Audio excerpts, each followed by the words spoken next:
compartir, generalmente esta, con este detalle, es la que les di a los de biotecnología. ¿Sale? En algún momento les di biología molecular e ingeniería genética.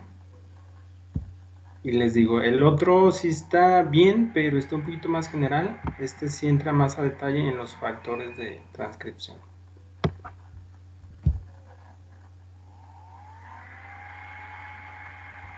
Hola. Hola, Diana. Sí. Muy bien. Les digo, es muy parecida, sí, la plantilla. Solamente en este caso está un poquito más a detalle. Salen los factores de la traducción. Bueno, esto ya lo vimos. Ok. Creo que desde aquí, sí, nada más, en la otra presentación nada más se mencionaban de forma muy general. Aquí ya se le da un poquito más a detalle a los, por ejemplo, 3 factores de inicio de la traducción. Ok, en el día de ayer estábamos viendo, pero los que participaban en la elongación. Estos son de inicio, pero de eucariotes. En eucariotes. Estos son los de elongación, los que vimos el día de ayer. A ver si se acuerdan. EFTU, EFTS, EFG. Sí. Sí. Muy bien. Entonces me voy a regresar un poquito. Sale nada más para mencionar lo que era un poquito más a detalle. ¿Sale? Aquí se ve una figurita en donde están los 3 factores de inicio de la traducción.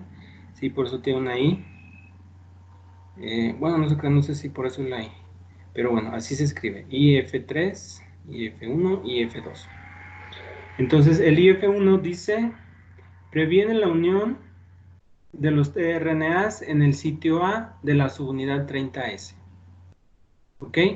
Entonces, ya que se está ensamblando, mientras esté presente IF1, no va a estar ocupado o va a estar bloqueado lo que va a ser el siguiente sitio, el A. ¿Sale? Dice entonces que previene que otro de transferencia sea ubicado o sea reconocido aquí. El IF2, dice, tiene una GTPasa que interacciona con 3 componentes claves durante la iniciación de la subunidad de 30S, que es la pequeña. Sí, además con la IF1 y la formilmetionina del inicio, la inicial, la del codón de inicio. IF3 dice se une a la unidad 30S y evita la reasociación con 50S, participando en el reconocimiento anticodón. Generalmente esto se ve ya al final del ciclo. Sí, aquí lo que dice es que mientras esté el IF3 no se ensambla o no se incorpora lo que es la subunidad 50S. Para que se pueda ensamblar el complejo de inicio tiene que salir o no estar presente más bien, el IF3. ¿Sale? Sí, ok. Sí.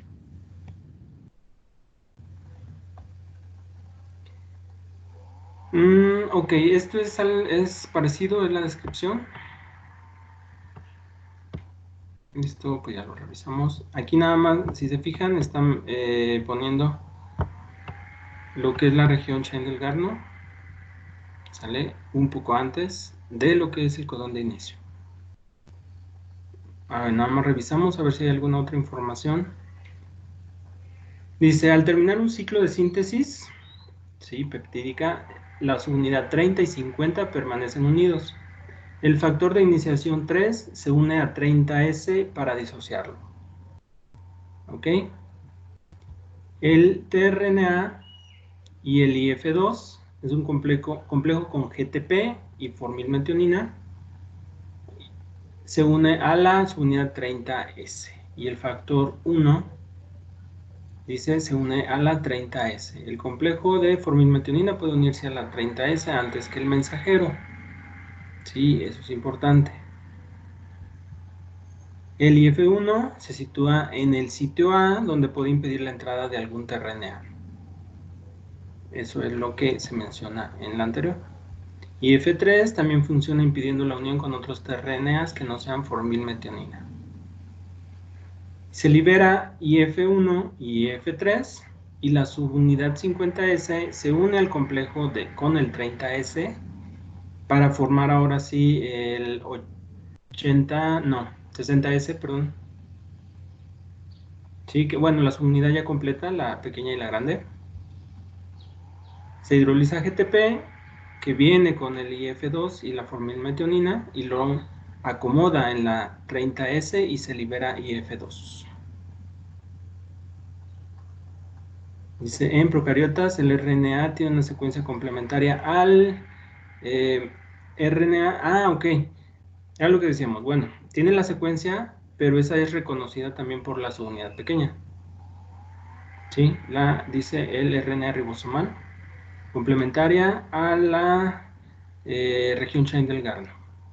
Dice que son como 10 nucleótidos, perdón, antes del codón de inicio. ¿Sale? Entonces, bueno, en conclusión, IF1, lo mencionamos, evita que entre bloquea la entrada de algún otro de transferencia. IF3, cuando está presente, disocia, ¿sí? La subunidad pequeña de la grande, y el F2 junto con el GTP ayuda para situar en este caso lo que sería la formilmetionina.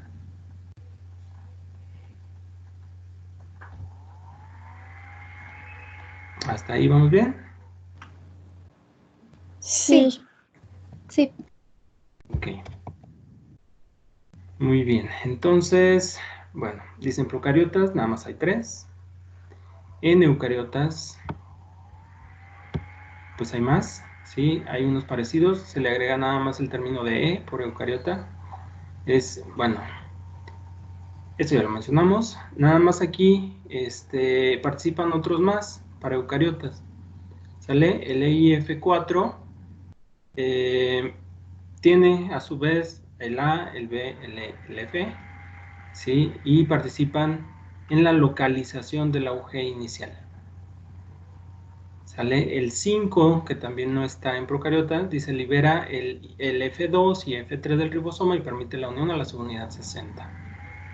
El EIF6 participa en la disociación de subunidades del ribosoma. Y GF recicla el factor de inicio 2.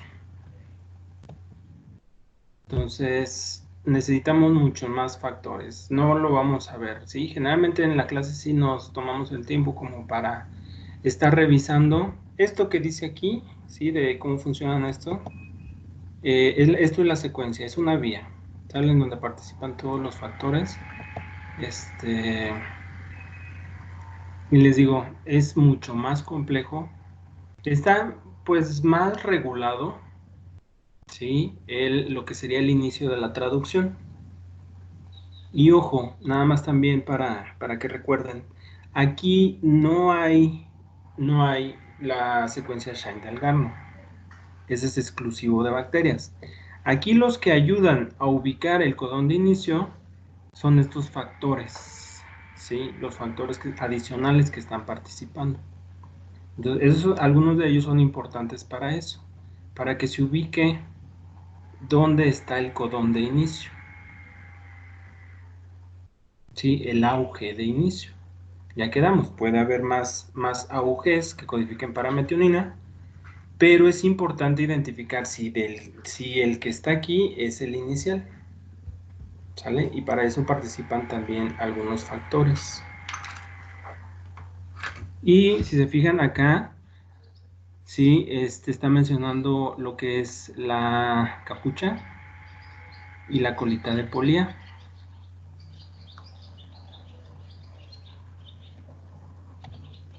Ok, sí. Y entonces, bueno, el proceso es el mismo, ¿verdad? En Muy procariotas y en parecido. eucariotas. Ajá. Ajá, muy parecido en la cuestión de que se necesita ensamblar la metionina inicial. Si se fijan, aquí está casi al inicio.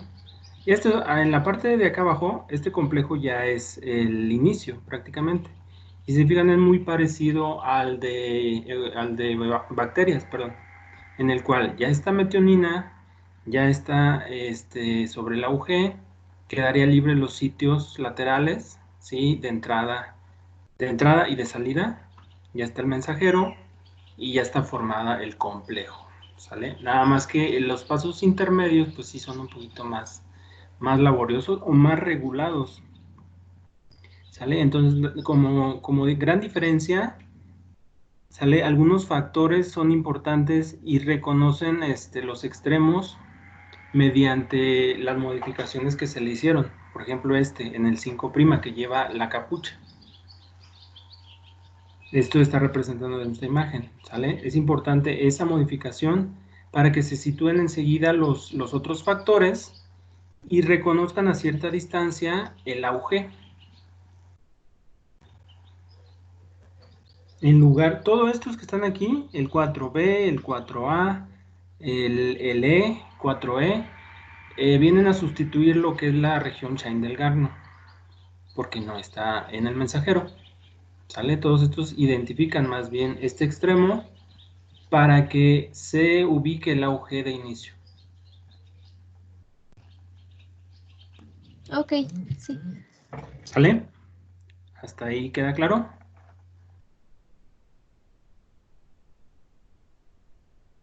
Digo, para no verlo a detalle, yo creo que ahorita no vale Sí. la pena. Con que se vean nada más las diferencias importantes, podemos continuar. Acá en este caso, pues ya lo mencionamos ayer, hay 3 muy parecidas, ¿sí? En eucariotas. Y este fue el que vimos, ¿sí? Cómo entra cargado, se sale y se hidrolizó el de GTP a GDP, se regenera y bueno, eso es lo que se menciona aquí. Luego también acá donde está participando el otro factor, el EFG, para la translocación. Lo mismo que es lo que dice aquí. Profe, Ajá, perdón, el CAP solo es de eucariontes, entonces, ¿no? así es. Sí, les comentaba que se necesita exportar. Si se recuerdan, el mensajero en eucariotes se realiza en el núcleo, se sintetiza en el núcleo, pero ahí no se traduce. Se tiene que enviar a citoplasma.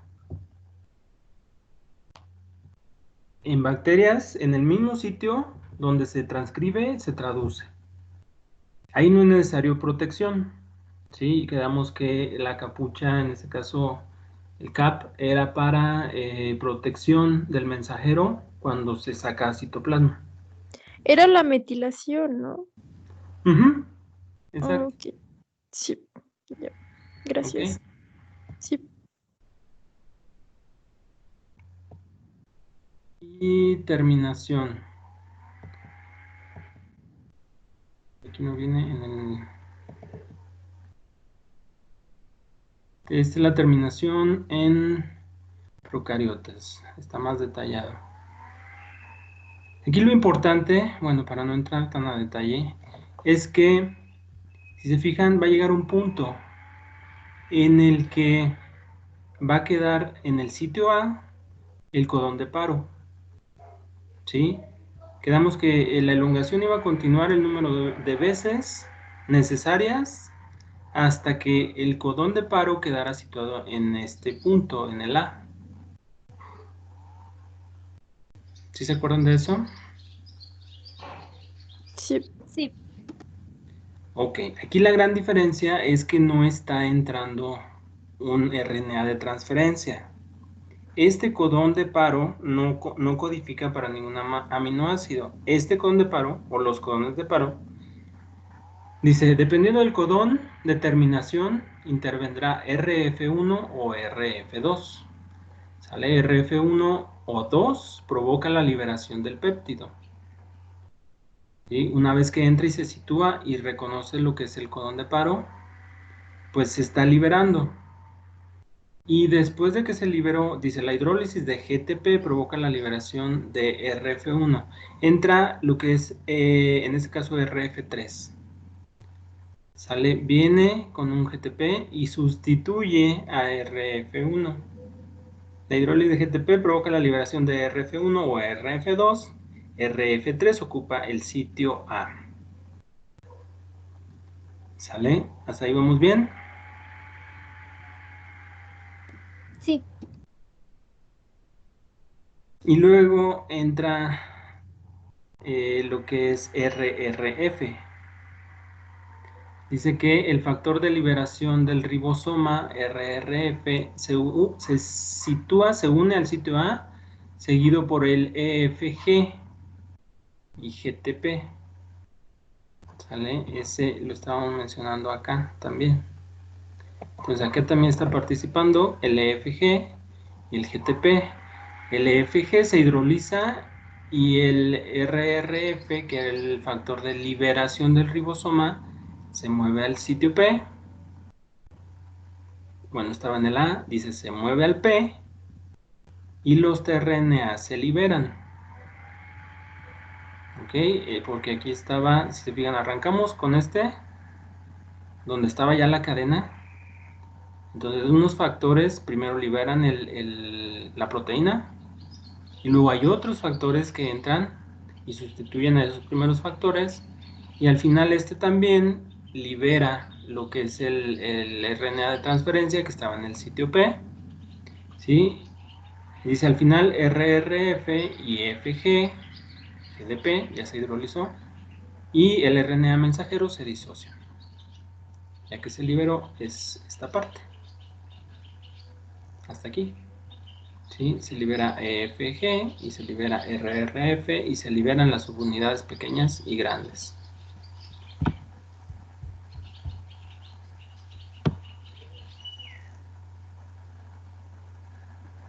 Sí, ok. Ok. Y acá dice, ¿sí? Y bueno, ya que se liberó, este complejo es lento de disociar. Para acelerarlo se necesita un IF3. ¿Ok? El de liberación del ribosoma, ¿sí? Que veíamos al inicio, entonces aquí vuelve a participar para disociar ya las dos subunidades, el IF3. Dice el complejo pre-30S listo para comenzar otra iniciación.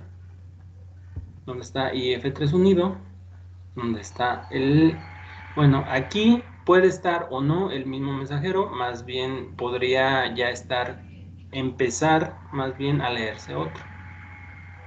¿Ok?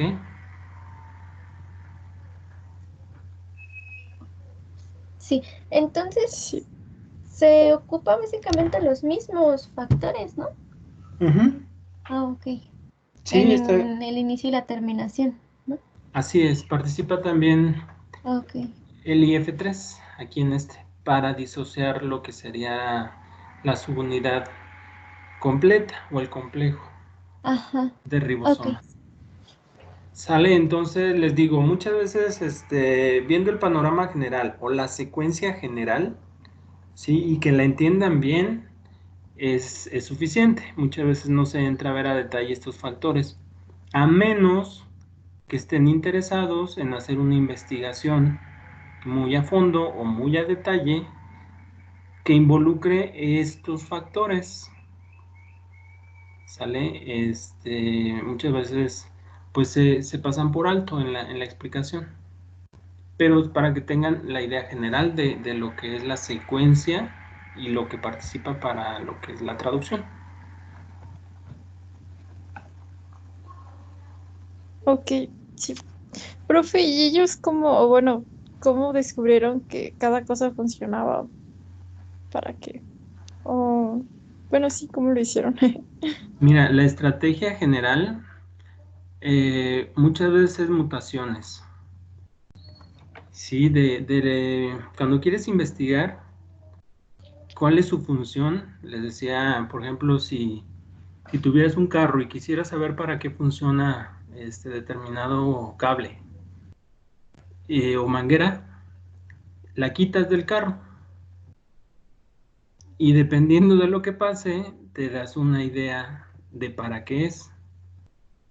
Sí, si le quitas, por ejemplo, el mofle, bueno, no sé si sepan algo de carro, o el escape.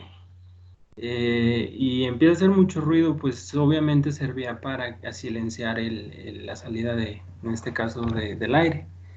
Pues es muy parecido aquí, ¿sí? Muchas veces no se sabe cómo funcionan y en qué funcionan, ¿sí? Entonces puedes partir de una mutación, ¿sí? Y ves en dónde se ve afectado. Muchas veces lo que se ve es que no se ensamblan bien, o por ejemplo se pierde o no se da la terminación, ¿sí? Cuando haces una mutación, por ejemplo, de uno de estos factores, o no se libera la proteína, ¿sí? Lo puedes ir viendo a nivel pues es trabajar ya con proteómica, ¿sale? Es con el análisis de la proteína y de qué más va pegado, ¿sale? Si, por ejemplo, aíslas el ribosoma y además del ribosoma, pues ves que está adherido a este otro factor, pues ya lo empiezas a asociar también, o esta otra proteína se empieza a asociar entonces a que participa en la traducción, ¿sí? Entonces hay muchas formas de abordarlo, para investigar o para saber cómo participa todo esto. Les comentaba en las RNA polimerasas, por ejemplo en eucariotes, sí, no sabían que había más de una. Entonces, lo que vieron era que algunas las hacían más lentas el crecimiento o tenía problemas de crecimiento, pero sobrevivían. Hasta que encontraron una copia de polimerasa que cuando la mutaron se llama gen letal, ¿sí? O fue letal la mutación en la cual ya no sobreviven. Entonces, así te vas dando cuenta de qué tan esencial, ¿sí? Es la proteína que estás quitando o te digo, sustituyendo. Ok, sí, gracias.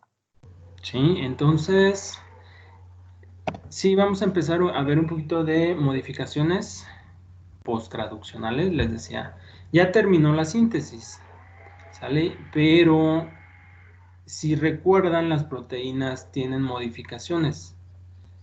No sé si se acuerdan, alguna de ellas. Pues que se pliegan, ¿no? Entre sí, dependiendo también del medio. Ok, sí, es importante. Pero además de aminoácidos, ¿tendrán alguna otra molécula o biomolécula? Ah, sí, creo que se pueden unir a otras biomoléculas, Así a es, carbohidratos, ¿no? Y así es. también con otras cosas raras, como con bueno, con metales, con átomos metálicos, ¿no? Ok, sí, algunos son cofactores que necesitan para participar, pero ya a nivel enzimático. Ok, era lo que les decía en esta cuestión. Aquí estamos viendo pues, los factores que participan, sí, las diferencias. Y pues bueno, aquí muchas de las de inicio, le digo, no las vimos, pero nada más para que tengan la idea. ¿Sale? Sí.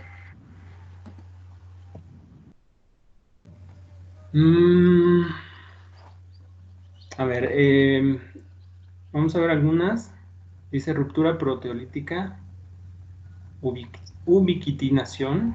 No sé si les han escuchado esta ubiquitinación. Yo no. No. No, yo tampoco. Ok, ahorita vamos a ver. Glucosilación, sí, lo acaban de decir. Y es cuando le agregan algún carbohidrato. Hidroxilación o fosforilación. Sí, ¿habían escuchado esta de fosforilación?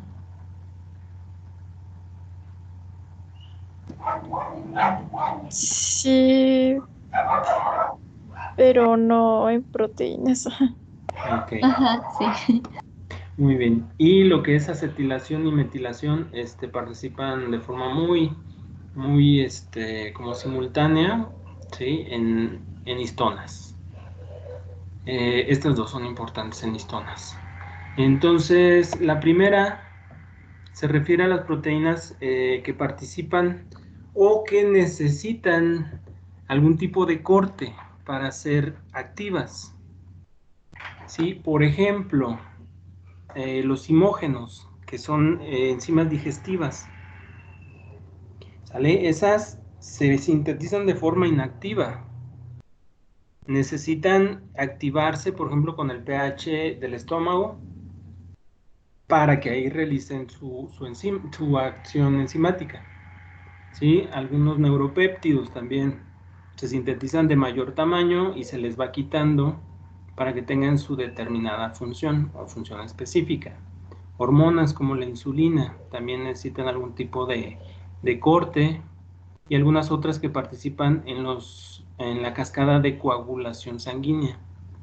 ¿Sale? Eso de la cascada de coagulación es para formar lo que es el coágulo propiamente cuando hay una herida. Entonces, por ejemplo, en enzimógenos era lo que les mencionaba. Dice actividad de la pepsina, degradación de proteínas. Se me hace que llevaron ya bioquímica o todavía no la llevan. Algo de metabolismo. No, de digestión más bien. Sí, ya llevamos Ah, ok. Pues entonces algo así. estas modificaciones se refieren a que se llevó a cabo la síntesis y esto sería la forma no activa, ¿sale? De la proteína o de la enzima y que necesita entonces un corte, no, aquí no dice, luego a veces dicen escisión, SC, o corte de algún segmento de la proteína para que quede de forma activa o adquiera una conformación ahora sí activa. ¿Ok? Entonces ese es un ejemplo, el pepsinógeno que cambia con acción del ácido clorhídrico a una pepsina. ¿Sí? Ese es un cambio post-traduccional.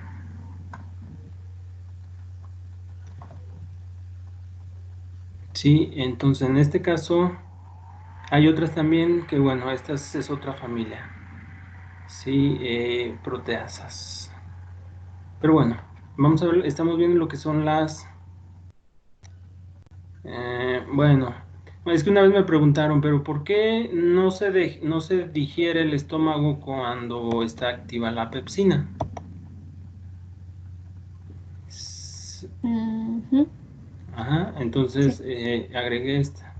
Es la antitripsina. Dice que es una proteína sérica que actúa como antiproteasa, previniendo los tejidos del daño causado por las enzimas proteasas, elastasas, catalasas y antitrombinas. O sea, la segrega el tejido, se protege con estas. Es que una vez me Ok. dijeron, era la pregunta que me hacen, entonces, ¿por qué no se digiere si se está segregando en el estómago, no? Y ya, por eso agregué esta. Ok, sí. Am, Ajá. no, sí, sí, sí. Ah, No, ok. sí, todo bien. Muy bien. Estamos mencionando, no es el tema, ¿eh? O sea, entrar a detalle, nada más que no se pierda que son las modificaciones que pueden llevar a cabo a las proteínas después de que se tradujeron o que ya está conformada como una proteína o está de forma inmadura. Dice, los neuropéptidos también, dice, son sintetizados como grandes propéptidos, precursores que sufren un procesado posttraduccional extenso que incluye la escisión, el corte en pequeños péptidos y la modificación enzimática. Los neuropéptidos pueden difundirse a largas distancias en el espacio extracelular antes de unirse a sus receptores específicos. Ok, aquí una imagen. Sí. Ejemplo,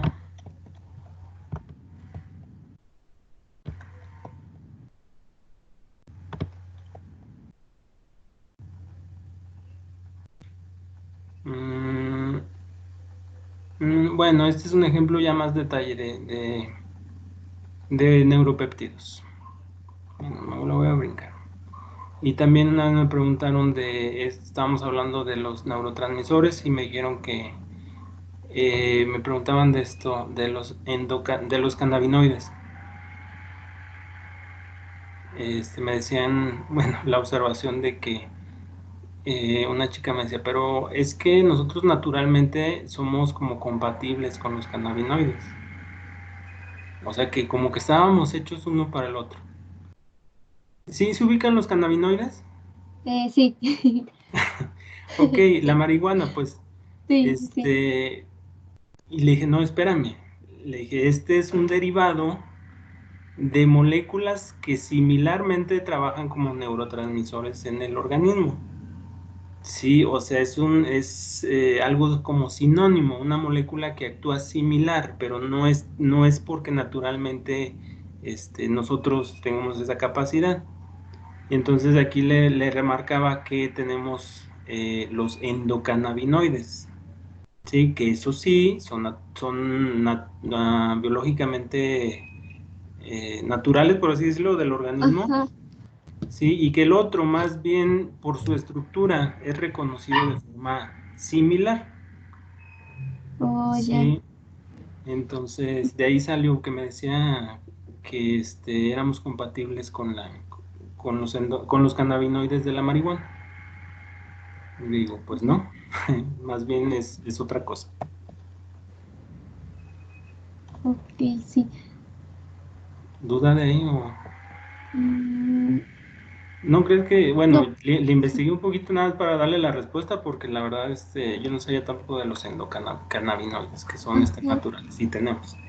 Por ejemplo, otro, bueno, sí es de corte, sí, tenemos, dice la proinsulina, sí, tiene una secuencia, y dice el péptido C, y se le quita el pre, sí, tiene un corte de esta sección verde, y ahora queda como proinsulina, y vuelve a tener otro corte para que sea funcional, y queda entonces como este segmento que es la insulina, queda mucho más chiquita, y no es funcional, sale el péptido C. Ok.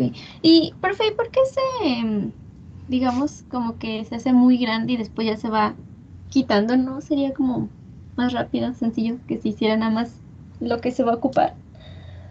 ¿O es Ajá, como sí, para protegerle el sitio activo? así es. Ah, Así, esa es una forma de regularla, ¿sí? De que la función sea en el sitio y en el momento que debe de ser.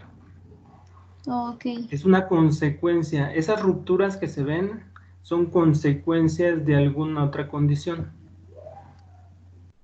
Y que muchas veces, o muy probablemente, por ejemplo, la insulina sería mucho más tardado arrancar desde la traducción, no, ponle desde la transcripción, para llegar a insulina. Es un poquito más práctico, por así decirlo, mantener una molécula preformada o casi lista, ya más como para activarla en el momento que se requiera. Ok, sí. ¿Sí? Y, por ejemplo, ese de la insulina, bueno, yo había oído que, bueno, no sé, como que se hacía en dos reactores, algo así, y luego lo juntaban o algo así. ¿Tiene que ver con eso también para que se forme o, bueno, que sea de esa estructura? Mm, no recuerdo muy bien. A ver, deja hacer, bueno, checar aquí. Dice, la insulina sintetiza como Ujú. una, eso sí, prohormona de las células betas. Sí, la secuencia líder de la prohormona es eliminada en la cisterna del retículo endoplasmático y la hormona es empaquetada en vesículas secretorias en el aparato de Golgi. Dice desplegada en su estructura nativa y fijada en su conformación por la formación de dos uniones disulfuros, y esto es lo que estaba diciendo aquí, y una actividad de proteasa específica rompe la molécula que disocia como péptido C, dejando el péptido amino terminal unido a un puente disulfuro. Ok, no sabría decirte bien cómo es la vía de activación o bajo qué este factor se está participando. Ok, ok. Sí. Ok, No, pero sí, sí, sí la entendí. ok, muy bien. Y por último, pues lo que son los factores de la cascada de coagulación. Si a ustedes no les toca ver todo este rollito. Bueno, no, cuando, por ejemplo, QFBs, sí ven a detalle toda esta cascada. ¿Sale? También se echa a andar una vez que, o es activada cuando existe algún daño en tejido. ¿Sí? Muchas veces el corte por algún vidrio o algún artefacto propicia, ¿sí?, la activación de toda la cascada. ¿Ok? Al final, pues bueno, y dice la enzima con efecto similar a la trombina. El fibrinógeno es el que en este caso se corta. Está como protrombina, trombina. Y el fibrinógeno, en este caso, pasa a fibrina. Sí, le voy a ser sincero, hace mucho que no reviso la cascada de coagulación. Pero bueno, en este caso la función es la misma. Sale una enzima que va a ser cortada para que en el momento adecuado funcione aquí como para activar o formar lo que sería el coágulo. Dice una red de fibrina. Ok, sí. Muy bien. Mañana vemos rápidamente, no me quiero detener mucho en esto. Sí, vamos a ver la ubiquitinación, que es para degradar proteínas, es un marcaje. Sale la ubiquitinación, glicosilación, hidroxilación